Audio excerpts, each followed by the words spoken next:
So இன்னைக்கான meeting வந்து பார்த்தீங்கன்னா ஹெல்த் சப்ளிமெண்ட்ரி ஏற்கனவே நம்ம வந்து டூஸ் அண்ட் டோன்ஸ் அப்படிங்கிறத ஒவ்வொரு வாரமும் பார்ப்பாட்ட பார்த்துட்டு இருக்கோம். லாஸ்ட் வீக் வந்து பார்த்தீங்கன்னா நம்மளுக்கு வந்து பிசினஸ் மந்த் ஸ்டார்ட். ஸோ அதனால வந்து கன்சன்சி பண்ணணும் அப்படிங்கிறதுக்காக நம்ம கன்சன்சியோட பெனிஃபிட்ஸும் ப்ளஸ் வந்து கன்சன்சிக்கு என்ன ப்ராடக்ட் செலக்ட் பண்ணணும் அப்படிங்கிறதும் ஒரு சில ஐடியாஸ் கிடைச்சிருக்கும். ஸோ மறுபடியும் நம்ம அந்த டூஸ் அண்ட் டோன்ஸ் அப்படிங்கிறத கண்டினியூ பண்ணுறோம். ஸோ இப்போ வந்து கடந்த 3 வாரமா நம்ம பார்த்த விஷயங்கள், ஃபர்ஸ்ட் 2 வாரம் ஒரு ஹெல்த் சப்ளிமெண்ட்ரி அப்படிங்கிறத என்ன, ஸோ அந்த ஹெல்த் சப்ளிமெண்ட்ல என்னெல்லாம் ஃபாலோ பண்ணணும், என்னெல்லாம் ஃபாலோ பண்ணக்கூடாது, என்னெல்லாம் செய்யணும், என்ன செய்யக்கூடாது அப்படிங்கிறதெல்லாம் பார்த்தோம். ஜென்ரலா ஒரு சப்ளிமெண்ட்ஸ் அப்படிங்கும் போது இப்போ நம்ம பார்க்கக்கூடிய விஷயங்கள் நம்மளுடைய வெஸ்டேஜில் இருக்கக்கூடிய சப்ளிமெண்ட்ஸ். ஸோ எந்த சப்ளிமெண்ட்ஸ் எப்போ எடுக்கணும், எப்போ எடுக்கக்கூடாது, என்ன மாதிரி கேஸ் எடுக்கணும், எந்த மாதிரி கேஸ் எடுக்கக்கூடாது அப்படிங்கிற விஷயங்கள்லாம் பார்த்துட்டு இருக்கோம்.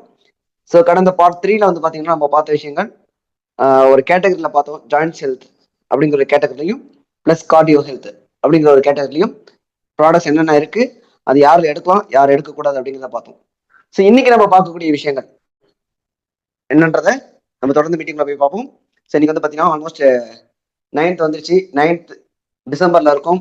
ஸோ நாளையோட வந்து பார்த்தீங்கன்னா நாளைக்கு வந்து இன்கம் டே, சரிங்களா?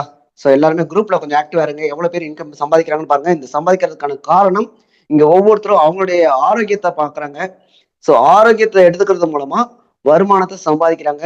ஸோ தன்னுடைய ஆரோக்கியம் மட்டும் இல்லை, தனக்கு கிடைச்ச ஒரு நல்ல ஆரோக்கியமான ஒரு லைஃபை மற்றவங்களுக்கு ஷேர் பண்றது மூலமா, இந்த பெனிஃபிட்ஸை மற்றவங்களுக்கு ஷேர் பண்றது மூலமா இங்க வருமானம் எடுத்துட்டு இருக்காங்க. ஸோ நானுமே அதுல இன்கம் எடுத்துட்டு இருக்கேன். ஸோ நான் இந்த விஷயத்துல சில்வர் டாக்டர் அப்படிங்கிற பொசிஷன்ல இருக்கேன். இங்க நம்ம ஃபர்ஸ்ட் ஆரோக்கியத்தை, நம்மளோட ஆரோக்கியத்தை பார்த்தீங்கன்னா நம்ம இருக்கக்கூடிய இண்டஸ்ட்ரி வந்து health care industry. So health care இண்டஸ்ட்ரியில நம்மளுடைய ஆரோக்கியத்தை ஃபர்ஸ்ட் நம்ம பார்க்கணும். நம்ம ஆரோக்கியத்தை பார்த்தது மட்டும் இல்லாம நம்மளுக்கு கிடைச்ச அந்த ஆரோக்கியத்தை மற்றவங்களுக்கு ஷேர் பண்ணணும் அப்படிங்கிறதா இந்த கான்செப்டே, சரிங்களா? ஸோ அப்போ அதுக்கு தேவைப்படுறது நாலேஜ். அந்த நாலேஜ் எங்கே கிடைக்குதுன்னா ட்ரைனிங்ல கிடைக்குது. ஸோ நம்மளுக்கு இப்போ நான் ஆஃபீஸ் எதுன்னு பார்த்தீங்கன்னா வாட்ஸ்அப் குரூப். ஸோ அந்த வாட்ஸ்அப் குரூப்ல எப்பயுமே ஆக்டிவாக இருக்கணும். ஆக்டிவாக இருந்தால் தான் நம்ம டே டு டே அப்டேட் எடுத்துக்க முடியும். நிறைய ரிசல்ட்ஸ் வந்து ஷேர் பண்ணிட்டு இருக்கோம். என்ன மாதிரிலாம் ப்ராடக்ட்ஸ் இருக்கு, இந்த ப்ராடக்ட்லாம் என்ன ரிசல்ட் அப்படிங்கிறதையும் ஷேர் பண்ணிட்டு இருக்கோம். ஸோ அதனால எல்லாருமே இப்போ யாரெல்லாம் போன மாசம் பிசினஸ் ஸ்டார்ட் பண்ணுவாங்க, இந்த மாசம் உங்களுக்கு என்ன இன்கம் வருது அப்படிங்கிறதையும் நாளைக்கு பாருங்க. பிளஸ் இந்த மாசம் உங்களுக்கு என்ன இன்கம் வேணும் அப்படிங்கிறத டிசைட் பண்றதுக்கு உங்களோட செல்ஃப் பர்ச்சேஸ் அப்படிங்கிறத பி ஃபர்ஸ்டா முடிச்சிருக்கேன். ஒரு 5 days தான் இருக்கு கன்சிஸ்டன்சி முடியறதுக்கு, சரிங்களா? ஸோ அதனால மிஸ் பண்ணாதீங்க. ஸோ நம்ம தொடர்ந்து வந்து இன்னைக்கான டாபிக்ல போயிடலாம். So wastage supplements dos and don'ts. So part 4. இந்த பார்ட் 4ல நம்ம இன்னைக்கு பார்க்கக்கூடிய விஷயங்கள் என்னன்னு பாத்தீங்கன்னா, நம்மளுடைய ஹெல்த் சப்ளிமெண்ட்ல முக்கியமான ஒரு கேட்டகரி ஜெனரல் ஹெல்த்னு சொல்லுவோம். அதாவது பொது நலன்கள் அப்படின்னு சொல்லி ஜெனரல் ஹெல்த். ஸோ பொது உடல் நலன்கள்ல பாத்தீங்கன்னா ஜெனரல் ஹெல்த்ல என்ன வரும் அப்படின்னு பாத்தீங்கன்னா இம்யூனிட்டி அப்படிங்கிறது முக்கியமான விஷயம். நம்ம உடம்புல நோய் எதிர்ப்பு சக்தி அப்படிங்கிறது ரொம்ப ரொம்ப அவசியம். ஸோ நோய் எதிர்ப்பு சக்தி இருந்தா மட்டும்தான் நம்ம எடுத்துக்கக்கூடிய உணவுகளா இருக்கட்டும், இல்ல ஏதாவது ஒரு நோய் வந்தது அப்படின்னா அந்த நோய்க்கு எடுத்துக்கக்கூடிய அந்த ட்ரீட்மெண்ட், அந்த சிகிச்சையா இருக்கட்டும், இது எல்லாமே எப்ப வேலை செய்யும் உடம்புல அப்படின்னா நம்ம உடம்புல இம்யூனிட்டி அப்படின்றது இருந்தா மட்டும்தான். அப்ப இம்யூனிட்டி எந்த அளவுக்கு அவசியம் உடம்புல அப்படின்னு பார்க்கும்போது, உடம்புல வந்து இம்யூனிட்டி தேவை அப்படின்னா நம்மளுக்கு வந்து ரத்தம் அப்படிங்கிறது ரொம்ப அவசியம். செல்கள் ஆரோக்கியமா இருக்கணும். அதுல முக்கியமா ஒயிட் பிளட் செல்ஸ், WBCன்னு சொல்லுவோம் உடம்புல, அந்த ஒயிட் பிளட் செல்ஸ் அதிகமா இருக்கணும். நெக்ஸ்ட் ஹீமோகுளோபின், அதாவது அந்த ஆக்சிஜனை வந்து உடம்பு ஃபுல்லா கொண்டு போகக்கூடிய ஒரு செல் தான் ஹீமோகுளோபின் அப்படிங்கிறது. ஸோ அது சரியான அளவுல இருக்கணும். ரெட் பிளட் செல்ஸ், ஸோ இது ரொம்ப அவசியம். இதுலயும் முக்கியமானது RDWன்னு சொல்லுவாங்க, ரெட் டிஸ்ட்ரிபியூட் வித்ன்னு சொல்லுவாங்க. ஸோ அது ரொம்ப ரொம்ப அவசியம். எதுக்கு அப்படின்னா இந்த இம்யூனிட்டிக்கு. ஸோ நம்மளுடைய கம்ப்ளீட் பிளட் டெஸ்ட் அப்படின்னு சொல்லிட்டு ஒரு டெஸ்ட் எடுத்து பார்த்தோம் அப்படின்னா அதுல டீட்டெயில்ஸா கொடுத்துருப்பாங்க. MCV, RDW இந்த மாதிரிலாம் நிறைய இருக்கும். ஸோ இதெல்லாம் ஏதோ சும்மா கொடுத்துருக்காங்க அப்படிங்கிறது கிடையாது. ஒவ்வொன்றும் ஒவ்வொரு வேலையை பார்க்கக்கூடியது. இதுல ஏற்படக்கூடிய மாறுதல் தான் நம்மளுடைய உடம்புல இந்த நோய் எதிர்ப்பு சக்தியை குறையுது, இல்ல ஆட்டோ இம்யூனிட்டி டிசார்டர்னு சொல்லுவாங்க. அதாவது நோய் எதிர்ப்பு சக்தி ரொம்ப அதிகமா இருந்தாலும் பிரச்சனை. உள்நாட்டு போர், உள்நாட்டு கலவரம்னு சொல்லுவாங்கல்ல, அந்த மாதிரி நம்ம உடலை, அதாவது தன்னுடல் தாக்கணும்னு சொல்லுவாங்க. ஸோ அந்த மாதிரி ஒரு பிரச்சனைகளும் வரக்கூடிய வாய்ப்புகள் அதிகம். ஸோ அதனால நம்மளுடைய உடம்புல ஆரோக்கியம் அப்படிங்கிறது ரொம்ப ரொம்ப அவசியம். அந்த ஆரோக்கியத்துல ரொம்ப ரொம்ப முக்கியமான ஒரு பாட்டு தான் இப்ப இன்னைக்கு நம்ம பார்க்கக்கூடிய இம்யூனிட்டி கேட்டகரி, நோய் எதிர்ப்பு சக்திகள். ஸோ நோய் எதிர்ப்பு சக்திகள் பார்க்கும்போது நம்மளுடைய வெஸ்டேஜ்ல மொத்தம் ஒரு 5 ப்ராடக்ட் இருக்கு. சரிங்களா? So spirulina, noni, colostrum, amla, aloe vera, மொத்தம் 5 ப்ராடக்ட் நம்மளுடைய வெஸ்டேஜ்ல இருக்கிறது. ஸோ இந்த 5 ப்ராடக்ட்ல இப்ப நம்ம இன்னைக்கு பார்க்கக்கூடியது ஒரு 4 ப்ராடக்ட் வந்து நம்ம இன்னைக்கு டிஸ்கஸ் பண்ண போறோம். இந்த சப்ளிமெண்ட்ஸ் என்ன எப்படி பயன்படுத்தலாம், யாரெல்லாம் பயன்படுத்தலாம், யாரெல்லாம் பயன்படுத்தக்கூடாது, இது எப்படி எடுத்துக்கலாம், எப்படி எடுத்துக்கூடாது அப்படிங்கிற விஷயங்களை நம்ம இன்னைக்கு பார்க்க போறோம். அதுல ஃபர்ஸ்ட் ப்ராடக்ட் அப்படின்னு பார்க்கும்போது ரொம்ப ரொம்ப முக்கியமான ஒரு ப்ராடக்ட். இது வந்து ஸ்பைரலினா. இது என்னன்னு சொல்லுவாங்கன்னா தமிழ்ல கடற்பாசி அப்படின்னு சொல்லுவாங்க. அதாவது பாசிகள் அப்படின்னு பார்க்கும்போது நிறைய இருக்கு.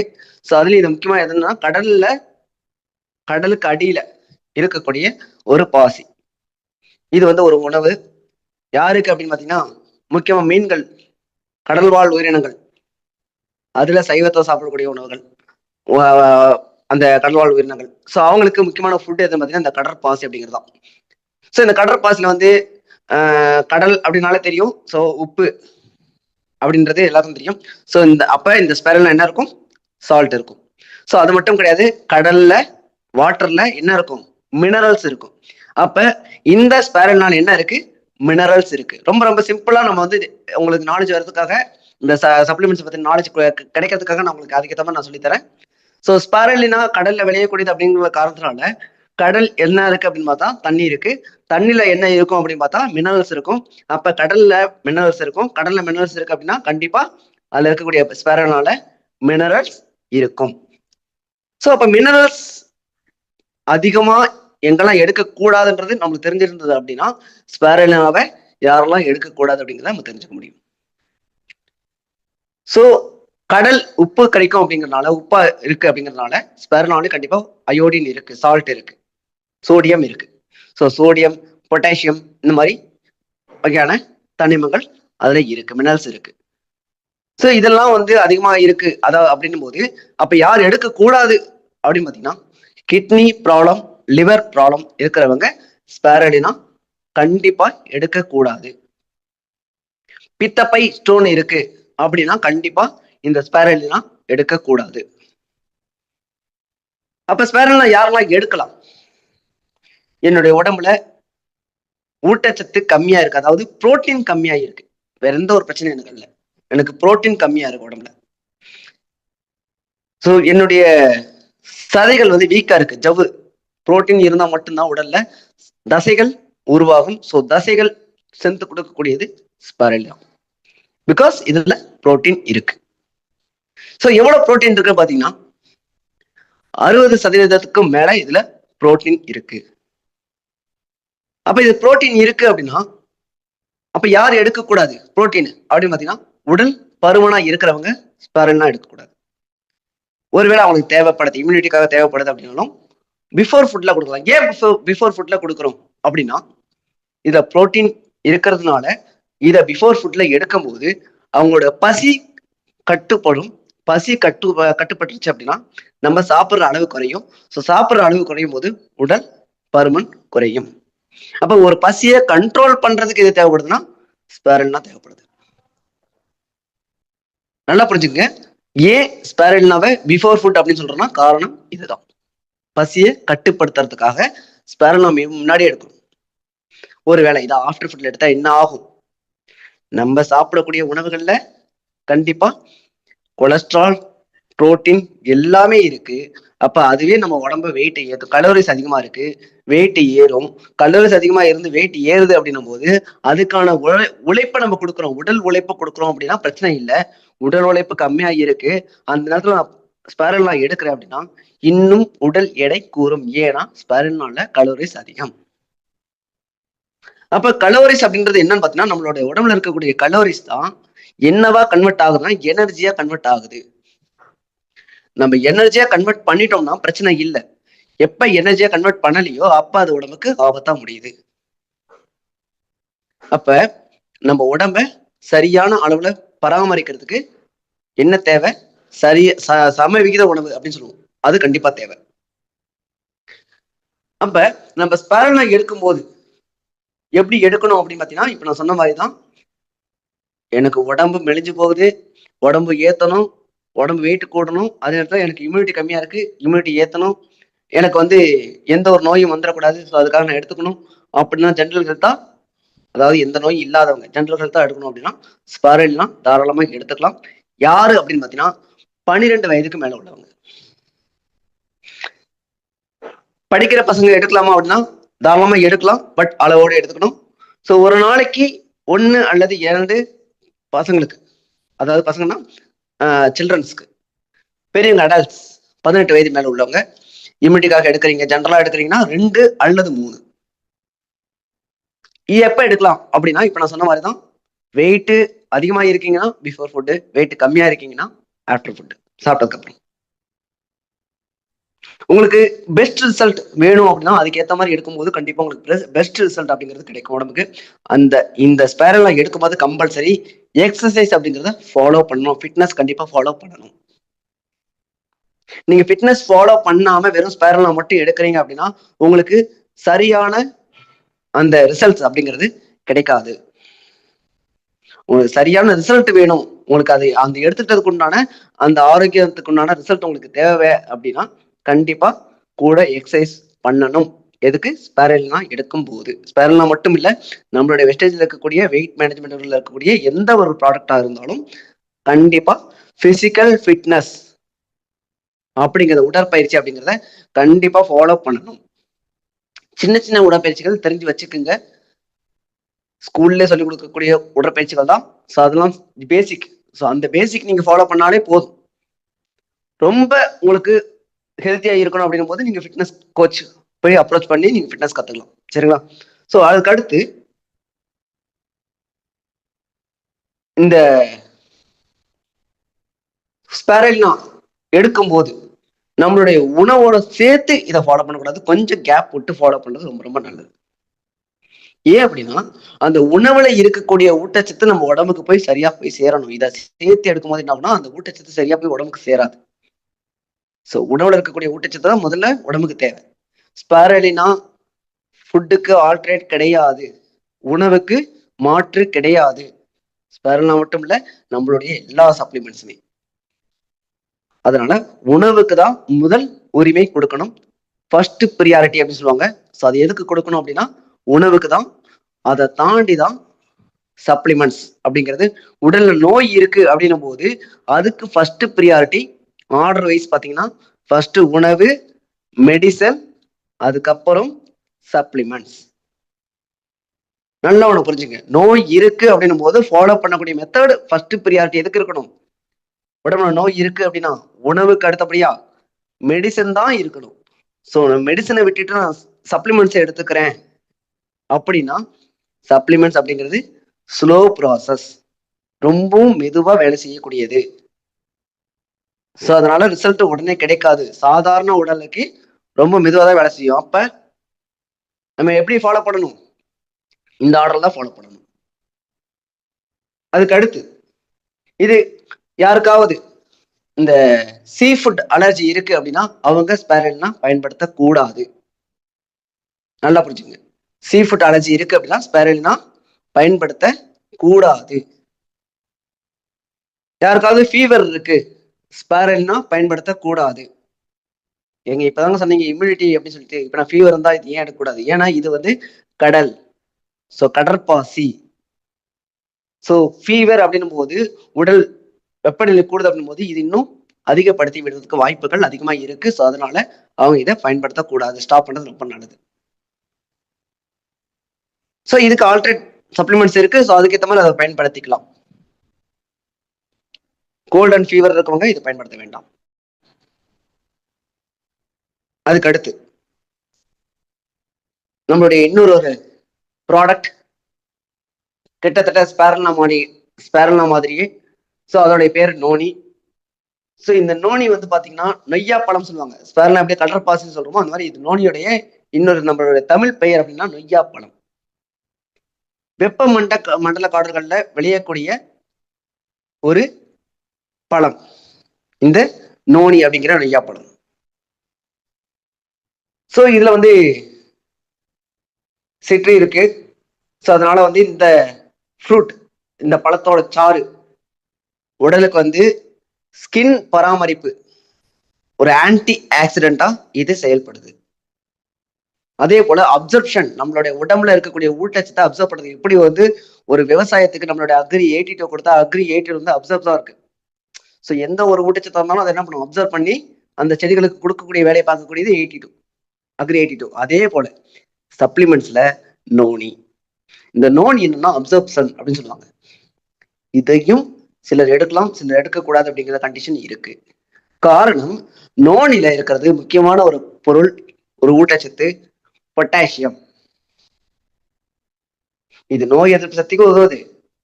அதே போல இது நம்மளுடைய உடல்ல உள்ள செல்களை வந்து கேப் உருவாக்கி, அந்த கேப் இருக்கிறதுனால நம்மளுடைய அந்த விட்டமின் டி இருக்கட்டும், மத்த மத்த ஊட்டச்சத்துக்கள் எல்லாத்தையும் உறிஞ்சதுக்கு பயன்படுற காரணம் என்னன்னா, இது காற்றோட்ட வசதி அதிகம். அதனாலதான் யாருக்காவது வீசிங் ப்ராப்ளம், சைனஸ் ப்ராப்ளம் இருந்தாலும் நம்ம நோனியை சஜஷன் பண்றோம். சரி, இது யார் எடுக்கலாம், யார் எடுக்கக்கூடாது, ஏன் எடுக்கணும், ஏன் எடுக்கக்கூடாது அப்படிங்கிறது நம்ம பார்த்துடலாம். ஜென்ரல் ஹெல்த், எந்த ஒரு பிரச்சனையுமே இல்லை எனக்கு, சாப்பிட்றதுக்கு ஒரு 1/2 மணி நேரத்துக்கு முன்னாடி தாராளமா நோனி எடுக்கலாம். நோனியை பொறுத்த வரைக்கும் எப்பயுமே எனி கண்டிஷன், இப்ப ஸ்பேரல்லாம் வந்து பிஃபோர் ஆஃப்டர் மாத்தி மாத்தி எடுக்கலாம்னு சொல்லியிருக்கேன். பட் நோனியை பொறுத்த வரைக்கும் எப்பயுமே பிஃபோர் ஃபுட்டு தான், சாப்பிட்றதுக்கு முன்னாடி, ஆல்வேஸ் பிஃபோர் ஃபுட். இதுல மொத்தம் 90 கேப்சூல் இருக்கிறதுனால ஒரு நாளைக்கு அதிகபட்சம் மேக்சிமம் ஒரு நாளைக்கு 3 அப்படிதான் எடுக்கணும். எனக்கு எந்த ஒரு பிரச்சனையுமே இல்லை, ஒரு நாளைக்கு 1 or 2 அந்த மாதிரி எடுத்துக்கலாம். எனக்கு ஸ்கின் ப்ராப்ளம் இருக்கு, தாராளமா நோனி ஃபாலோ பண்ணலாம். அலர்ஜி இருக்கு, நோனி ஃபாலோ பண்ணலாம். அப்ப யாரும் எடுக்கக்கூடாது, நான் ஏற்கனவே சொன்ன மாதிரி தான். இதுல முக்கியமான ஒரு பொருள் பொட்டாசியம். ஸோ பொட்டாசியம் இருக்கிறதுனால கிட்னி லிவர் பிரச்சனை உள்ளவர்கள் கண்டிப்பாக நோனி எடுக்கக்கூடாது. ஸோ கண்டிப்பா வந்து எனக்கு ரிசல்ட் எனக்கு வேணும், எனக்கு நோனி வந்து எனக்கு ஒரு பிரச்சனைக்காக எடுக்கிறேன், எனக்கு ரிசல்ட் வரணும் அப்படின்னு நினைச்சா கண்டிப்பா கன்சிஸ்டன்சியா அந்த பிரச்சனை தீர்ந்து அதுக்கப்புறம் ஒரு 3 மாசம் வரைக்கும் நீங்க இந்த நோனியை ஃபாலோ பண்ணணும். நல்லா படிச்சுங்க. பெஸ்ட் ரிசல்ட் வேணும் அப்படின்னா இதை கன்சிஸ்டன்சியா ஃபாலோ பண்ணணும். ஒரு சில சப்ளிமெண்ட்ஸ் வந்து எடுக்கலாம், கேப் விடலாம், எடுக்கிறது கேப் விடலாம், பிரச்சனை இல்லை, உங்களுக்கு அதுக்கேற்ற மாதிரி ரிசல்ட் கொடுத்துரும். ஆனா நோனி பொறுத்த வரைக்கும் உங்களுக்கு ரிசல்ட் வேணும், பெஸ்ட் ரிசல்ட் வேணும் அப்படின்னா சஜஷன் பண்றாங்க, ஒரு பிரச்சனைக்காக சஜஷன் பண்றாங்கன்னா தொடர்ந்து எடுக்கணும். இன்கேஸ் ஏதாவது உங்களுக்கு உடம்புல சில சேஞ்சஸ் தெரியுது, சேஞ்சஸ் எந்த மாதிரி, இப்ப நான் நோனி எடுக்கிறதுனால எனக்கு வந்து ஃபீவர் வருது, இல்ல வந்து வேற ஏதாவது அலர்ஜி வருது, வேற ஏதாவது பிரச்சனை வருது அப்படிங்கிற மாதிரி இருந்ததுனா, ஏன்னா உடம்புல என்ன பாதிப்பு இருக்குன்றதை முழுசா சில பேர் சொல்ல மாட்டாங்க. வெறும் பிரச்சனை இருக்கு, என்ன பிரச்சனை இருக்கோ அந்த பிரச்சனை மட்டும் தான் சொல்லுவாங்க தவிர்த்து ஏற்கனவே என்ன பிரச்சனை இருந்துச்சு, இல்ல வேற ஏதாவது பாதிப்பு இருக்கு அப்படிங்கிறதுலாம் சில பேர் ஷேர் பண்ண மாட்டாங்க. உதாரணத்துக்கு நான் இப்ப ரீசெண்டா ஒரு சஜஷன் கொடுத்தேன். ஸோ அப்போ அவங்க ஃபர்ஸ்ட் என்ன பண்ணாங்க, வெறும் சுகர் பிபி அப்படின்னு மட்டும் சொல்லியிருந்தாங்க. ஸோ நான் சஜஷன் பண்ணிட்டேன். சஜஷன் பண்ணதுக்கு அப்புறம் அவங்க வந்து ஷேர் பண்றாங்க, அவங்களுடைய உடல்ல வந்து, அதாவது யூரின் டெஸ்ட்ல வந்து பாத்தீங்கன்னா யூரின் கெரட்டினைன் இருக்கு அப்படிங்கிற மாதிரி. அப்ப சிறுநீர்ல பிரச்சனை இருக்கு அப்படின்னும் போது, இன்ஃபெக்ஷன் இருக்கு அப்படின்னும் போது நோனி அங்க கொடுக்க கூடாது. ஸோ நான் பிபி சுகர் அப்படிங்கிறதுனால நோனி சஜஷன் பண்ணேன். இப்போ என்ன ஆகுது, அவங்க இதை முன்னாடியே சொல்லியிருந்தாலும் நம்ம இதை கொடுத்துருக்க மாட்டோம். ஸோ இது மூலமா என்ன ஆகுது, அவங்களுக்கு யூரினரி இன்ஃபெக்ஷன் அதிகமாகுது. ஸோ அந்த மாதிரி ஆயிடக்கூடாது அப்படிங்கிறதுக்காக தான் இப்போ மென்ஷன் பண்றேன். ஸோ உங்களுக்கு ஏதாவது சிம்டம்ஸ் தெரியுது, வேற ஏதாவது சைட் எஃபெக்ட்ஸ் தெரியுது அப்படின்னா கண்டிப்பா ஷேர் பண்ணுங்க. ஏன்னா இந்த மாதிரி பாதிப்புகள் நீங்க முன்னாடியே சொல்லிட்டு வாங்குறீங்கன்னா பிரச்சனை இல்லை, சொல்லாம நீங்க கேட்டு வாங்கிட்டு ஒருத்தவங்க சொன்னாங்க எனக்கு சுகருக்கு நான் மாத்திரை எடுத்துட்டு இருக்கேங்க, எனக்கு இந்த கை கால் வலிக்கு மட்டும் எனக்கு சப்ளிமெண்ட் சொல்லுங்க அப்படின்றாங்க. ஸோ அந்த மாதிரி நம்ம கொடுக்க முடியாது, ஏன்னா இது அந்த கை கால் வலிக்கான மூல காரணமே சுகர் தான். புரியுதுங்களா?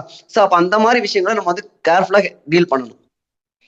பிரச்சனை இருக்குன்னா ஃபர்ஸ்ட் பிரச்சனைக்கான மூல காரணம் நம்ம தெரிஞ்சுட்டு சஜஷன் பண்ணணும். ஸோ அந்த மாதிரி நோனியை பொறுத்த வரைக்கும் இந்த மாதிரி கொஞ்சம் கேர்ஃபுல்லா பண்ணணும். நோனி ஸ்பெரல்லாம் நம்மளுடைய முக்கியமான சப்ளிமெண்ட்ஸ்ல எல்லாமே கொஞ்சம் கேர்ஃபுல்லா நம்ம வந்து பார்த்து கொடுக்கணும், அவங்களோட ஹெல்த் ஹிஸ்டரியை தெரிஞ்சுட்டு கொடுக்கணும்.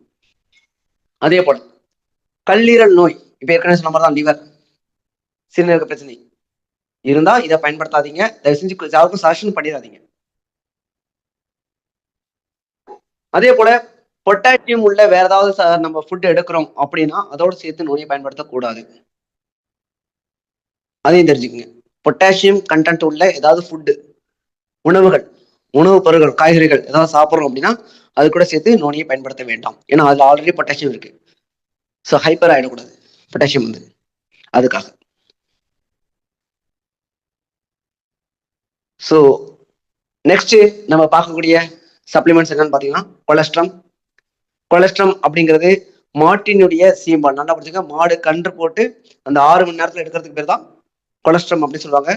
ஸோ இயற்கை கொடுத்த ஒரு வரப்பிரசாதம் அப்படின்னா இந்த கொலஸ்ட்ரம், மாட்டினுடைய சீம்பால். ஒரு தாய்ப்பாலுக்கு இணையான ஒரு சக்தி இருக்கு அப்படின்னா அது மாட்டினுடைய பால். ஏன்னா நம்ம குழந்தைங்களுக்கு எல்லாருக்கும் நம்ம வீட்டுல எல்லாருமே சரி, காலங்காலமா தாய்ப்பாலுக்கு அடுத்து நம்ம குடிக்கக்கூடிய பால் எதுன்னு பார்த்தீங்கன்னா மாட்டுப்பால் தான். சரிங்களா? ஸோ அந்த மாட்டுப்பால் கன்றுன்றதுல இருந்து உடனே ஒரு 6 மணி நேரத்தில் எடுக்கக்கூடியது அந்த கொலஸ்ட்ரம் அப்படின்றது. இந்த கொலஸ்ட்ரம் அப்படின்னும் போது உங்களுக்கு இப்ப நான் சொன்னதை வச்சு உங்களுக்கு ஓரளவுக்கு தெரிஞ்சிருக்கும் இதுல என்ன இருக்கு, என்ன சக்தி இருக்கு அப்படின்ட்டு. எப்படி ஒரு தாய்கிட்ட இருந்து குழந்தைக்கு வந்து நோய் எதிர்ப்பு சக்தி அதிகமா போகுதோ அந்த மாதிரி இந்த கொலஸ்ட்ரம்ல நம்மளுக்கு நோய் எதிர்ப்பு சக்தி அதிகமா இருக்கு. அதோட பால் அப்படின்னும் போது கண்டிப்பா அதுல கால்சியம் அப்படிங்கிறது இருக்கு. எங்கெல்லாம் ஒயிட் ஃபுட்டா இருக்கோ அது எல்லாமே கால்சியம். ஸோ பால்ல கால்சியம் இருக்கு. ஸோ இதுலயும் கால்சியம் அப்படிங்கிறது இருக்கு.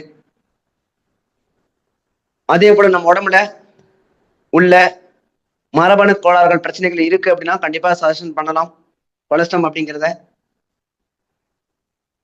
இது இம்யூனிட்டி பூஸ்டாகவும் வேலை செய்யும். அதே நேரத்துல நம்ம ஆர்கன்ஸ், அதாவது ஜெனட்டிக் ரிலேட்டடான பிரச்சனைகளுக்கு இது ஒரு தீர்வா இருக்கும்.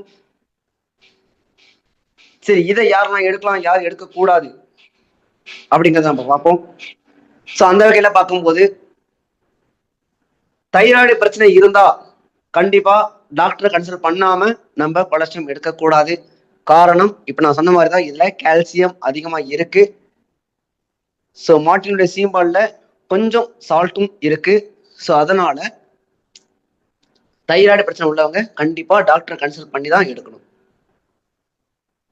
அதே போல வேற ஏதாவது பால், அதாவது பால் சம்பந்தமான பொருட்கள் எனக்கு சாப்பிட மாட்டேன், நான் எனக்கு அலர்ஜி, எனக்கு அது செட் ஆகாது அப்படின்றவங்களுக்கு தயவு செஞ்சு இந்த கொலஸ்ட்ரம் அப்படிங்கிறத சஜஷன் பண்ண வேண்டாம். டீ காஃபி கூட குடிக்க மாட்டாங்க, எனக்கு பாலே ஒத்துக்காதுங்க அப்படின்றவங்களுக்கு கொலஸ்ட்ரம் தயவு செஞ்சு கொடுக்க வேண்டாம். வேற யாரை எடுக்கக்கூடாதுன்னு பார்த்தா கர்ப்பமா இருக்கிறவங்க. ஸோ அவங்களுக்கு இந்த ஃபீட் பண்ணுவாங்க, குழந்தைங்களுக்கு ஃபீட் பண்றாங்க. ஸோ அந்த மாதிரி இருக்கவங்களுக்கு அந்த பால் சுரக்கிறது கம்மியா இருக்கு அப்படின்னா அவங்களுக்கு இதை கொடுக்கலாம். பட் கரெக்டா இருக்கு, ப்ரோலாக்டிங் சொல்லுவாங்க, அந்த ப்ரோலாக்டிங் அதிகமாகவே இருக்கு அப்படின்றவங்களுக்கு இந்த கொலஸ்ட்ரம் சஜஷன் பண்ண வேண்டாம். வெயிட்டா இருக்காங்க, ஆல்ரெடி ஓவர் வெயிட்டா இருக்காங்க, ஆனா குழந்தைக்கு ஃபீட் பண்ணிட்டு இருக்காங்க அப்படின்னா கொலஸ்ட்ரம் கொடுக்க வேண்டாம். ஸோ இந்த மாதிரி கண்டிஷன்ஸ், அதாவது முக்கியமா கர்ப்பமா இருந்தாலும் சரி, இல்ல கர்ப்பத்துக்கு அப்புறம், குழந்தை பிறந்ததுக்கு அப்புறம், இந்த 2 கேஸ்லயுமே அதாவது இந்த இதை பத்தின எக்ஸ்பர்ட் அட்வைஸ் இல்லாம அவங்களுக்கு சப்ளிமெண்ட்ஸ் கொலஸ்ட்ரம் கொடுக்க வேண்டாம். ஏன்னா அவங்க கேஸ் ஸ்டடிஸ் பண்ணி தான் கொடுக்கணும். ஸோ அதனால இதை சஜஷன் பண்ண வேண்டாம். வேற யாரும் எடுக்கலாம் அப்படின்னா தாராளமா குழந்தைகள்ல வந்து பாத்தீங்கன்னா 5 வயசுக்கு மேல உள்ள குழந்தைகளுக்கு தாராளமா டெய்லியும் 1 கொடுக்கலாம். பெரியவங்களா இருக்காங்க அப்படின்னா தினசரி 2 எடுத்துக்கலாம். உடம்பு வெயிட் ஏறுறதுக்கும் இம்யூனிட்டிக்கும் அப்படிங்கிறதுனால இது ஆஃப்டர் ஃபுட் எடுக்கிறது ரொம்ப ரொம்ப சிறந்தது. அது மட்டும் இல்லாம இந்த கொலஸ்ட்ரம் அப்படிங்கிறத நம்ம எடுக்கிறதுனால இப்ப நான் சொன்ன மாதிரி தான் வெயிட் ஏறும் அப்படின்ற கண்டிஷன்னால அப்ப யாரும் எடுக்கக்கூடாது, ஆல்ரெடி வெயிட்டா இருக்கவங்க, ஒபிசிட்டியா இருக்கவங்க, உடல் பருமனோட இருக்கவங்க இதை எடுக்க வேண்டாம். ஸோ அண்டு நம்ம நெக்ஸ்ட் பார்க்கக்கூடிய ஒரு ப்ராடக்ட் ஆம்லா. ஆம்லா அப்படின்னா வேற எதுவும் இல்லை, நெல்லி, மர நெல்லின்னு சொல்லுவாங்க, முழு நெல்லி, பெரிய நெல்லி. ஸோ நெல்லிக்காவுடைய இன்னொரு பேர் தான், சயின்டிபிக் நேம் தான் ஆம்லா அப்படிங்கிறது.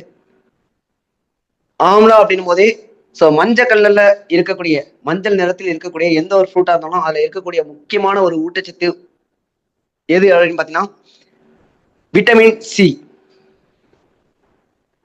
விட்டமின் சி அப்படிங்கிறது இதுல இருக்கிறதுனால விட்டமின் சி எதுக்கு பயன்படும் பார்த்தீங்கன்னா நம்மளுடைய இம்யூனிட்டி பவர் இன்க்ரீஸ் பண்றதுக்காக, நோய் எதிர்ப்பு சக்தி. ஸோ விட்டமின் சி இருக்கிறதுனால, விட்டமின் சி அப்படின்னாலே கண்டிப்பா அதுல என்ன இருக்கும், சிட்ரிக் ஆசிட். சிட்ரிக் ஆசிட் அப்படின்னு நம்மளோட இன்னொன்று தெரிஞ்சுக்கணும், யாருக்காவது அசிடிட்டி பிரச்சனை இருக்கு அப்படின்னா கண்டிப்பா ஆம்லா எடுக்கக்கூடாது. பிகாஸ் இதுவும் ஒரு ஆசிட் வகை சார்ந்தது. சிட்ரிக் ஆசிட் இதுல இருக்கிறது. நெல்லிக்காய், எலுமிச்சை, ஸோ இந்த மாதிரி ஃப்ரூட்ஸ்ல இருக்கக்கூடியது சிட்ரிக் ஆசிட். ஸோ அது மட்டும் இல்லாம இது செரிமானத்துக்கு நல்லது. ஸோ அதனால யாருக்காவது டைஜஸ்ட் ப்ராப்ளம் இருந்ததுன்னா கண்டிப்பா சஜஷன் பண்ணலாம். பட் அல்சர் ப்ராப்ளம் இருந்தால் சஜஷன் பண்ண வேண்டாம். அப்ப அல்சர் இருந்தா என்ன கொடுக்கலாம்? அதுக்கு நம்ம கிட்ட ஆலிவேரா இருக்கு. ஸோ கோல்டு இருந்தா ஆலிவேரா எடுக்கக்கூடாது. அதே போல கோல்டு இருந்தா நெல்லிக்காவும் எடுக்கக்கூடாது. ஏன்னா இது குளிர்ச்சித்தன்மை உடையது. ஸோ குளிர்ச்சித்தன்மை அப்படிங்கிறதுனால நெல்லிக்காய் பயன்படுத்தக்கூடாது. ஸ்கின் ப்ராப்ளம் இருக்கு அப்படின்னா தாராளமா நெல்லிக்காய் கொடுக்கலாம். இது ஒரு ஜென்ரல் ஹெல்த்ல தான் நம்ம வச்சிருக்கிறதுனால இதை தாராளமா நீங்க மேக்சிமம் சஜஸ்ட் பண்ணலாம். இப்ப நான் சொன்ன மாதிரி ஒரு சிலருக்கு மட்டும் யாருக்கெல்லாம் செட் ஆகாதோ, அவங்களுக்கு பிரச்சனை அதிகரிக்குது அப்படின்னா ஜஸ்ட் ஸ்டாப் பண்ணிக்கலாம். ஃபீவர் இருக்கு அப்படின்னா நெல்லிக்காய் எடுக்கக்கூடாது. ஏன்னா இன்னும் ஃபீவர் அதிகப்படுத்தும். ஜென்ரல் ஹெல்த்தா இதை நீங்க சஜஷன் பண்ணலாம். அது மட்டும் இல்லாம இது எந்த ஒரு சப்ளிமெண்ட்ஸா இருந்தாலும் தண்ணி நிறைய குடிக்கணும். ஸோ ஆம்லா கண்டிப்பா தண்ணி நிறைய நம்ம குடிக்கணும். ஏன்னா அப்பதான் இந்த ஆம்லா, அதாவது இந்த நெல்லிக்காய் அப்படிங்கிறது உடம்புல தண்ணியோட சேர்ந்து ரியாக்ட் பண்ணும்போது நம்ம உடம்புக்கு சரியான ரிசல்ட்டை கொடுக்கும். அதே போல நெல்லிக்காய் அப்படிங்கிறது சாப்பிட்டதுக்கு அப்புறம், உணவுக்கு பிறகு தினமும் 1 அல்லது 2. ஸோ இதை யாரெல்லாம் எடுக்கலாம்னா 12 வயசுக்கு மேல உள்ளவங்க தாராளமா எடுத்துக்கலாம். அதே போல எந்த ஒரு நோய்க்கும் சிகிச்சையா நம்மளோட சப்ளிமெண்ட்ஸ் கிடையாது. நம்ம சப்ளிமெண்ட்ஸ் அப்படிங்கிறது எப்பயுமே சப்ளிமெண்ட்ஸ் தான், ஒரு துணை உணவு மட்டும்தான். சிகிச்சை பண்றதுக்கான மருந்துகள் நம்மளுடைய சப்ளிமெண்ட்ஸ் இல்லை அப்படிங்கிறத நம்ம தெரிஞ்சுக்கணும். ஒரு சப்ளிமெண்ட்ஸ் டோசேஜ் சொல்றோம் அப்படின்னா அதை தாண்டி எக்ஸ்ட்ரா யாரும் எடுக்க வேண்டாம். எனக்கு ரிசல்ட் அதிகமாக கிடைக்கணும், சீக்கிரம் கிடைக்கணும், அதுக்காக நான் 1க்கு பதிலாக 2 எடுத்துக்கிறேன், இல்லை 3 எடுத்துக்கிறேன் ஒரு வேலைக்கு அப்படின்லாம் யாரும் பயன்படுத்தாதீங்க. ஸோ நம்மளுடைய வெஸ்டேஜ்ல கொடுக்கக்கூடிய அளவு சரியான அளவு, அதை சரியா பயன்படுத்தணும். ஓவர் டோசேஜ் எடுத்துக்க கூடாது. ஸோ எப்பயுமே நம்ம தண்ணி நிறைய குடிக்கணும் அப்படிங்கிறதுதான் முக்கியமான ஒரு விஷயம். இப்ப நான் சொன்னதுல எல்லாரும் கவனிச்சிருப்பீங்க. எந்த ஒரு உணவா இருந்தாலும், எந்த ஒரு சப்ளிமெண்ட்ஸ் ஆகி இருந்தாலும், துணை உணவாக சரி, உணவாக இருந்தாலும் சரி, தண்ணி நிறைய குடிக்கும் போது நம்ம உடம்புல சரியான செயல்பாடுகள் நடக்கும். நம்ம எந்த அளவுக்கு தண்ணி அதிகமா எடுத்துக்கிறோமோ அந்த அளவுக்கு நம்ம டைஜஸ்ட், அந்த ஜீரண சக்தி அப்படிங்கிறது அதிகரிக்கும். உதாரணத்துக்கு ஒரு சின்ன எக்ஸாம்பிளோட இந்த மீட்டிங் நான் முடிக்கிறேன். வீட்டுல எல்லார் வீட்லயுமே அரைவைக்கல், அதாவது மாவு அரைக்கிற மிஷின் அப்படிங்கிறது இருக்கும். ஆட்டுக்கல்னு சொல்லுவாங்க. நல்லா யோசிச்சு பாருங்க. வெறும் அரிசியை போட்டு சும்மா சுத்தினா மாவா மாறிடுமா? என்ன பண்ணுவோம்? தண்ணிய கொஞ்சம் கொஞ்சமா கொடுத்துக்கிட்டே இருப்போம். எதுக்காக? சரியா அரையணும், சரியா மசியணும், அப்பதான் மாவு பதமா கரெக்டா வரும் அப்படிங்கிறதுக்காக. அந்த மாதிரி நம்மளுடைய குடல் தான் அந்த அரைவை இயந்திரம். அந்த குடல் அரைவை இயந்திரம் சரியா நம்மளுடைய சாப்பிடக்கூடிய உணவுகளை போய் அரைக்கணும், அரைச்சு செரிமானமாக்கி அதுக்கு சத்த உடம்புக்கு சரியா கொடுக்கணும். அப்படின்னா அதுக்கேற்ற மாதிரி தண்ணியை நம்ம உடம்புக்கு கொடுத்துக்கிட்டே இருக்கணும். இங்க நிறைய பேர் பண்ணக்கூடிய தவறு, தண்ணியை கம்மியா எடுக்கிறாங்க. ஸோ அதனால எப்படி ஒரு மாவு மிஷின்ல தண்ணி ஊத்துனாதான் மாவா மாறுமோ, அந்த மாதிரி நம்ம சாப்பிடக்கூடிய உணவு கூட சேர்த்து தண்ணி எடுத்தா மட்டும்தான் அந்த உணவு சரியா ஜீரணம் ஆகும். இங்க நிறைய பேர் ஜீரண பற்றாக்குறை வர்றது, டைஜஸ்ட் ப்ராப்ளம் வர்றதுக்கான காரணம் தண்ணீர் கம்மியா எடுக்கிறதுனால மட்டும்தான். ஸோ தண்ணியை சரியான அளவில் எடுங்க. ஒரு நாளைக்கு உடம்புல எந்த பிரச்சனையும் இல்லாதவங்க 3ல இருந்து 5 லிட்டர் தண்ணி குடிங்க. பிரச்சனை இருக்குன்னா டாக்டர் அட்வைஸோட தண்ணி குடிங்க. ஏன்னா கிட்னி ப்ராப்ளம் உள்ளவங்களுக்குலாம் ஒரு நாளைக்கு 2 லிட்டர் 1 லிட்டர் அந்த மாதிரி தான் கணக்கே சொல்லுவாங்க. ஸோ அதனால சரியான அளவுல தண்ணியை குடிங்க. தண்ணி எந்த அளவுக்கு உடம்புக்கு சரியான அளவுக்கு போகுதோ, உணவு எந்த அளவுக்கு சரியான அளவுக்கு உடம்புல போகுதோ அந்த அளவுக்கு உடம்பு நம்ம ஆரோக்கியமா வச்சுக்க முடியும். உடம்பு ஆரோக்கியமா இருந்தா நம்ம வருமானம் ஈஸியா சம்பாதிக்க முடியும். சம்பாதிக்கிற வருமானத்தை சரியா நம்ம செலவு பண்ண முடியும். சரியா நம்ம செலவு பண்றோம், நம்மளோட உடல் ஆரோக்கியத்துக்காக கரெக்டா செலவு பண்றோம் அப்படின்னா நம்ம வருமானம் பெருகும். ஸோ சரியான வாய்ப்பு வெஸ்டேஜ்ல கிடைச்சிருக்கு. ஆரோக்கியம் கலந்த வருமானம். ஸோ எடுத்துக்கிட்டு பயன்படுத்துங்க. ஸோ நம்ம அடுத்த மீட்டிங்ல அடுத்த சப்ளிமெண்ட்ஸோட சந்திப்போம். Thank you and wish you well. Meeting முடிச்சுக்கலாம்.